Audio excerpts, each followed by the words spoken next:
Hello friends, today I am going to tell about the types of gradient descent. So first of all we have discussed the batch gradient descent, next stochastic gradient descent and mini batch gradient descent. So batch gradient descent computes that the gradient of the cost function with respect to the model parameter using the entire training data sets in each iteration.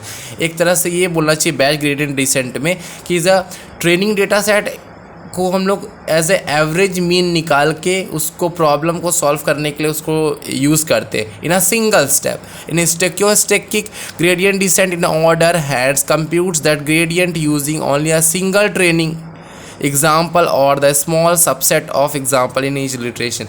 एक तरह से ये बोलना चाहिए stochastic gradient decent में हम लोग large amount of data set का कि जब लार्ज अमाउंट ऑफ डेटा हमारे पास रहता है तो उस समय हम लोग ये स्टोचैस्टिक ग्रेडियंट डिसेंट का यूज़ करते हैं टू एज अ सबसेट बना के to solve any kind of problem. Next mini batch gradient descent is considered to be a crossover between GD and SGD.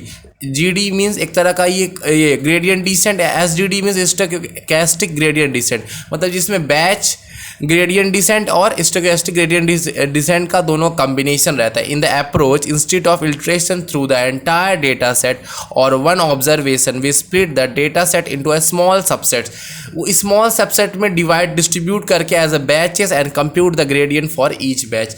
Batches divide करके इस problem को solve किया जाता है। जैसे कि हम ये जानते हैं कि J theta is also denote as a cost loss function in a neural network. और हमारा एक तरह से ये टारगेट रहता है कि ग्रेडियंट डिसेंट लगभग बोलते हैं कि क्यों यूज़ होता है, तो gradient descent is a using in a machine learning to minimize the cost function or minimize the loss function to find as a local minimum or maximum of a given function। तो functions को find करने के लिए gradient descent का use किया जाता है as a cost function, as a also called as a loss function, j theta जिसको डिनोट किया जाता है। Thank you very much.